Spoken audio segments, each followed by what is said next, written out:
من الشيطان الرجيم بسم الله الرحمن الرحيم ولقد نصركم الله ببدر وأنتم أذلة فاتقوا الله لعلكم تشكرون.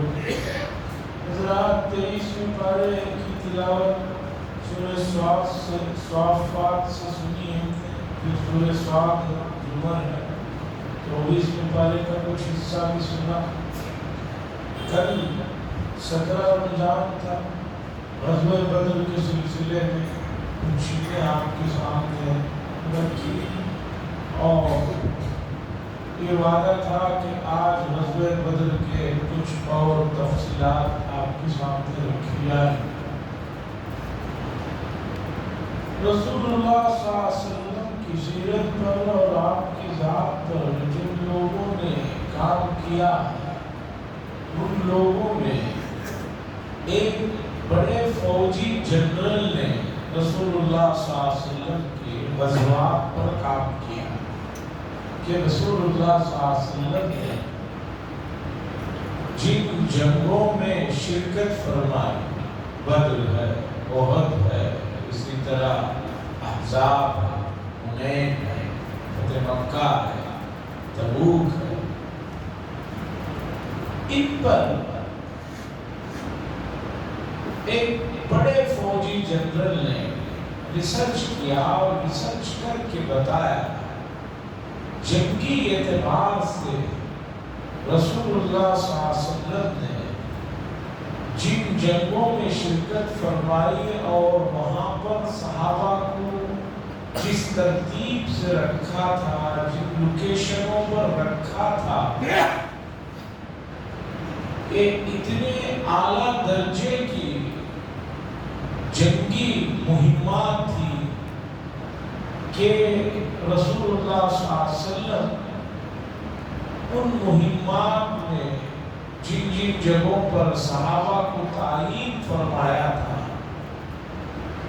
وہ جنگی اعتبار سے اعلیٰ درجے کی چیزیں. مثلا احد کی جنگ کو آپ لیجئے، آپ نے بارہا فضائل اعمال میں بھی یہ واقعہ سنا کہ رسول اللہ صلی اللہ علیہ وسلم نے ایک جگہ 50 صحابہ کو کھڑا کیا تھا اور یہ کہا تھا کہ کچھ بھی ہو جائے یہ جگہ مت چھوڑنا. احد میں جب شکست ہو گئی، کفار بھاگنے لگے، تو ان 50 صحابہ نے کہا اب تو جنگ ختم ہو گئی ہے، چلو ہم بھی نیچے چلتے ہیں پہاڑ کے اس حصے پر. مدینہ منورہ جن لوگوں نے حاضری کا موقع ہوا احد کے جگہ پر، جنہوں نے دیکھا وہ یاد ہوگا جبل رماد. امیر صاحب نے کہا نہیں، حضور نے فرمایا کچھ بھی ہو جائے نہیں نیچے اترنا. ان لوگوں نے کہا کہ بھئی وہ تو جنگ کے بارے میں تھا، اب تو جنگ جیت چکے ہیں تو نیچے اترنے میں کیا. وہ اترے، پیچھے سے حملہ ہوا جس سے جو ہے رسول اللہ صلی اللہ علیہ وسلم کے بھی دندان مبارک شہید. رسول اللہ صلی اللہ علیہ وسلم کی ذات گرامی سے جو چیزیں ہمیں صحیح احادیث کے ذریعے سے، سند کے ذریعے سے پہنچی ہیں، ان پر ایک ایک پر جو ریسرچ ہے آپ حیران ہو جائیں. مثلا حدیث میں ہے کہ مچھر مکھی کسی پینے کی چیز میں گر جائے تو اسے پوری ڈبو دو، اس لیے کہ اس کے ایک حصے میں شفا ہوتا ہے اور ایک حصے میں زہر ہوتا ہے، اور جو پڑتی ہے پینے کی چیز میں تو زہریلا حصہ پہلے ڈالتی ہے. ریسرچ بتاتا ہے تازہ کہ بالکل صحیح بات. اسی طرح رسول اللہ صلی اللہ علیہ وسلم نے فرمایا کہ کتا اگر کسی برتن میں منہ ڈال دے تو اسے 7 مرتبہ دھو، آخر میں مٹی سے دھو. ریسرچ بتاتا ہے کہ کتے کے جو جراثیم ہیں وہ اتنے بار دھونے کے بعد آخری میں مٹی سے دھونے کے بعد ہی ختم ہوتے ہیں.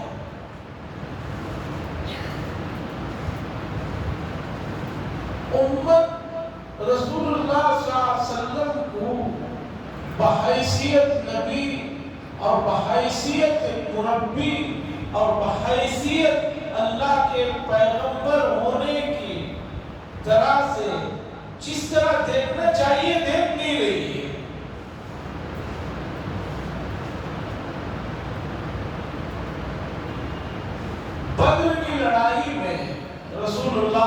علیہ وسلم نے شرکت فرمائی، خود آگے رہے اور معرکے میں مسلمانوں کو فتح ہوئی۔ 70 ان کے بڑے لوگ مارے گئے، جس میں سے 24 لوگوں کو جو بہت ہی گھنونے جرم جنہوں نے کیا تھا،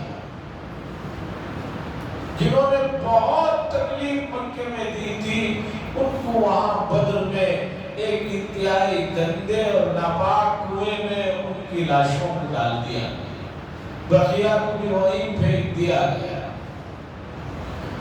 رسول اللہ صلی اللہ علیہ وسلم سے دشمنی کی کتنی انتہا ہو سکتی ہے، ابو جہل کے قتل کے واقعے سے آپ سمجھیں۔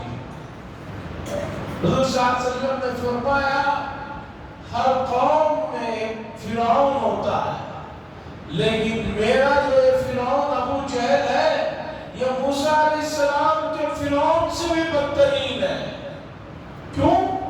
اس کی وجہ یہ ہے کہ موسیٰ علیہ السلام کے فرعون جب سمندر میں غرق ہونے لگا تو اس نے کہا تھا انا ربکم الاعلی کا نعرہ چھوڑ کر اس نے کہا کہ میں اللہ پر اور موسیٰ علیہ السلام اور ہارون علیہ السلام کے رب پر ایمان لاتا ہوں۔ آخر وقت میں اس نے ایمان لانے کی بات کہی۔ اب ابو جہل جو اس جنگ میں بہت فخر سے تکبر سے آیا تھا، جنگ کے بعد رسول اللہ صلی اللہ علیہ وسلم نے فرمایا کہ بھائی تلاش کرو ابو جہل کہاں ہے، اسے تلاش کرو۔ حضرت عبداللہ ابن مسعود رضی اللہ تعالیٰ عنہ فرماتے ہیں لاشوں میں تلاش کرتے ہوئے آخر میں ایک جگہ میں نے دیکھا کہ ابو جہل پڑا ہوا تھا، بالکل جان نکلنے کا عالم تھا، بہت تکلیف دی تھی۔ میں جا کر اس کے یہاں بیٹھ گیا۔ ابو جہل نے آنکھیں کھول کر کہنے لگا کہ جنگ کا کیا ہوا؟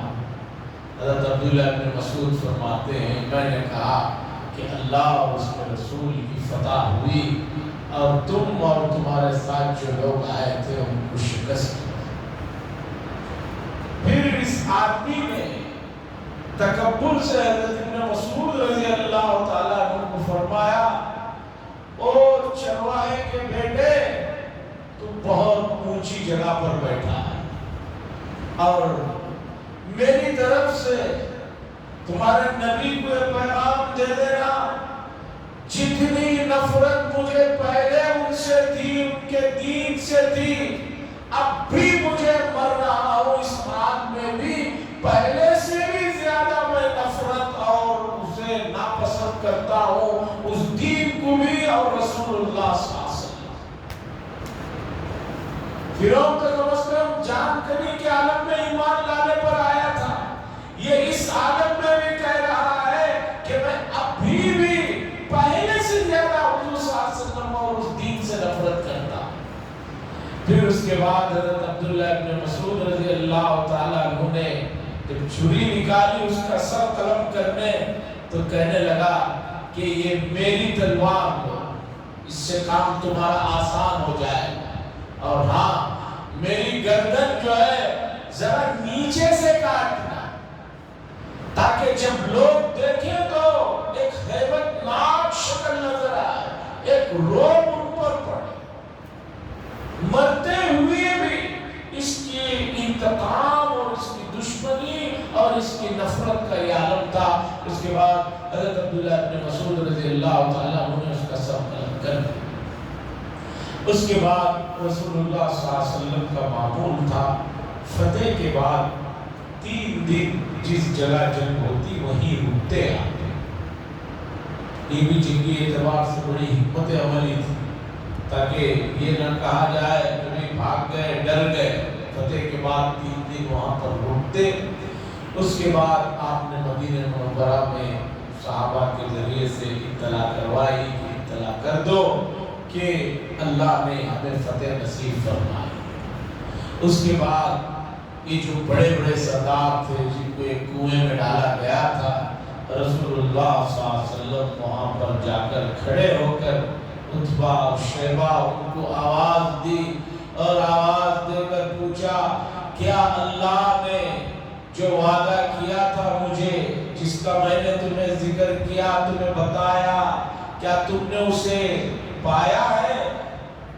اس طرح کی گفتگو فرما رہے تھے تو حضرت عمر بن خطاب رضی اللہ تعالیٰ کو آ کر کہنے لگے یا رسول اللہ صلی اللہ علیہ وسلم یہ تو مر چکے ہیں، مارے جا چکے ہیں، کیا یہ بات سن رہے ہیں آپ کی؟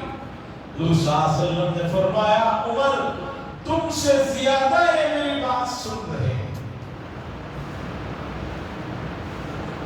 پھر اس کے بعد مکے کو چھپ چھپا کر لوگ کچھ پہنچے، وہاں بھی کچھ جو لوگ نہیں آئے تھے جیسے ابو لہب نہیں آیا اور کچھ بعض اور لیڈر نہیں آئے تھے، وہ انتظار میں تھے۔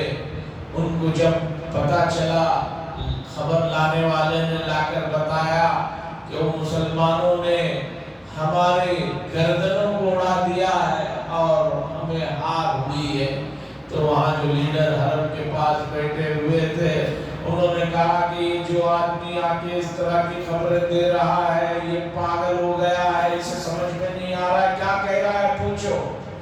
اس نے کہا میں پاگل نہیں ہوں، امتحان لے لو میرا۔ رویہ نے کہا بتاؤ میں کون ہوں؟ اس آدمی نے نام بتایا تم یہ ہو۔ انہیں یقین ہی نہیں آ رہا تھا۔ اس کے بعد مکے میں تو ماتم چھا گیا۔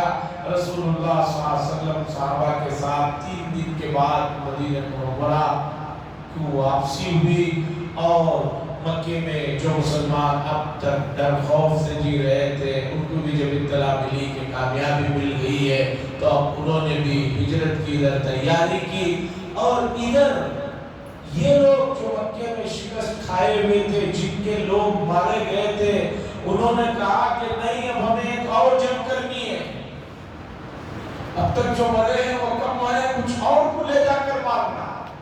اور بڑے زوروں سے ان لوگوں نے جنگ کی تیاری کی۔ 1 سال کے بعد احد کی جنگ پیش آئی۔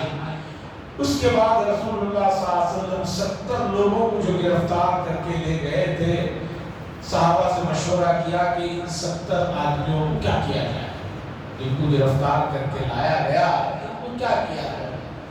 حضرت صدیق اکبر رضی اللہ تعالیٰ عنہ نے فرمایا کہ فدیہ لے کر چھوڑ دیا جائے، بھائی ہے ہمارے، رشتہ ہے، چھوڑ دیا جائے، نرمی کا معاملہ کیا جائے، شاید یہ قابو میں آ جائے۔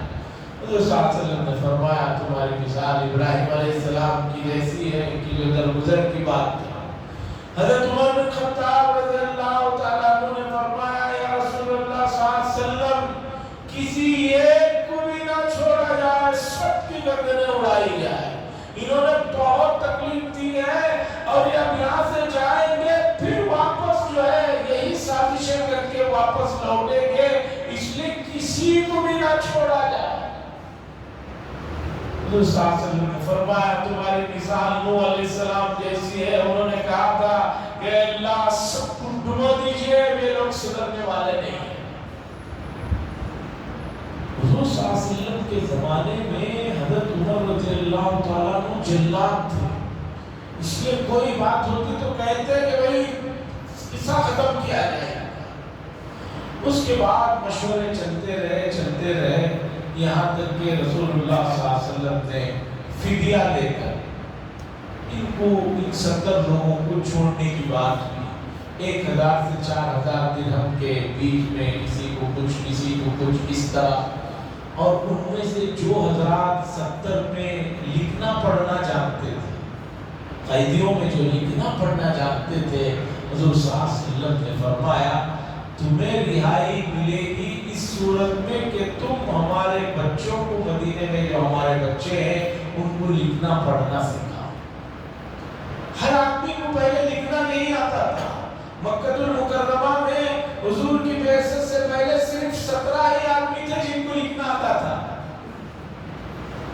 حضور صلی اللہ علیہ وسلم نے فرمایا کہ بھئی اتنے بچوں کو تم لکھنا پڑھنا سکھاؤ، تمہیں رہائی ملے۔ اور اس کے بعد اس طرح یہ مسئلہ ہوا. یہاں تھوڑی دیر کے لیے رک کر قرآن مجید میں آیت نازل ہوئی جس میں اللہ تبارک و تعالیٰ نے حضرت عمر رضی اللہ تعالیٰ عنہ کی رائے کو پسند فرمایا کہ ان کے گلے اڑانا چاہیے تھا. چونکہ اللہ نے اختیار دیا تو حضور نے معاف کر کے درگزر کر کے چھوڑا. لیکن یہ وہ لوگ تھے جو مشہور کہاوت ہے کہ 12 سال بھی اس کو نلی میں رکھو پھر نکالو یہ بنگی کی بنگی ہی رہے گی. تو پھر یہ گئے. پھر 1 سال کے بعد ان لوگوں نے احد کے مقام پر اللہ کے نبی صلی اللہ علیہ وسلم اور صحابہ کے ساتھ لڑنے کے لیے اور بڑا لشکر لے کر آئے اور وہاں بھی شکست. عزیزان گرامی، اسلام پرامن مذہب ہے، لیکن پرامن مذہب کا یہ مطلب نہیں ہے کہ آپ کوئی بھی آپ پر کسی بھی طرح کا ظلم کرتے رہے، ستم کرتے رہے، آپ اس ظلم و ستم کو سہتے رہے اور اس ظالم کو اور بڑھنے کا موقع دیں. یہ بھی اللہ اور اس کے رسول نے نہیں فرمایا. ظالم کو روکنا چاہیے. اب وہ کس طریقے سے رکتا ہے اسے اپنانے کی ضرورت ہے. اور قرآن نے کہا وَأَعِدُّوا لَهُم مَّا اسْتَطَعْتُم مِّن قُوَّةٍ وَمِن رِّبَاطِ الْخَيْلِ. مسلمانوں اپنے آپ کو تیار کرو، اپنے آپ کو جو ہے بالکل جو ہے ایکٹیو رکھو. اور جو بھی طاقت ہر زمانے میں الگ الگ طاقتوں کا معیار ہے. حضور کے زمانے میں گھوڑے اور نیزے، تلوار یہ آلات ہوتے تھے جنگ کے. لیکن زمانہ بدلتے بدلتے اب چیزیں بدل رہی ہیں اور آگے خدا جانے اور کتنے بدلیں گے. ان تمام چیزوں میں امت مسلمہ کو خود کفیل ہونا چاہیے. امت کا سب سے بڑا افسوس کا مقام یہ ہے کہ امت جو ہے، امت موجودہ حالات میں جو چیزیں ان کو اور ان کے دین کو تباہ و برباد کر رہی ہیں اس کا توڑ ان کے پاس نہیں ہے. سوشل میڈیا ہے. آپ کہیں گے کہ سوشل میڈیا میں بہت فحاشی پھیل رہی ہے، بہت گندے چیزوں کو جو ہے ایجاد کیا جا رہا ہے، سوشل میڈیا کو بیان کیا جائے. لیکن کوئی متبادل بھی تو ہونا چاہیے کہ آپ کے پاس ایسی چیز ہونی چاہیے جو اس کا جو ہے روک تھام کر سکے. اور اللہ نے صلاحیتیں تو بہت دی ہیں، امت اپنی صلاحیتوں کو جو ہے نہیں اپنا رہی ہے، اپنی صلاحیتوں سے غافل ہے اور اپنی نوجوان نسل بالکل فضول چیزوں میں پڑ گئی ہے. کل ہی ایک صاحب بتا رہے تھے کہ ویلنگ کا جو نشہ امت کے چھوٹے چھوٹے بچوں کو چڑھا ہے، عالم یہ ہو گیا ہے. وہ کہنے لگے پونے 2 سال کا بچہ ہے میرا، مجھے تو 3-4 کی سائیکل ہوتی ہے، وہ اس کی عمر میں جو ہے اس طرح اٹھاتا ہے. وہ جو دیکھ رہا ہے باہر منظر، اسی عمر میں اسے ویلنگ کا شوق ہو رہا ہے، تو آگے جا کر کیا؟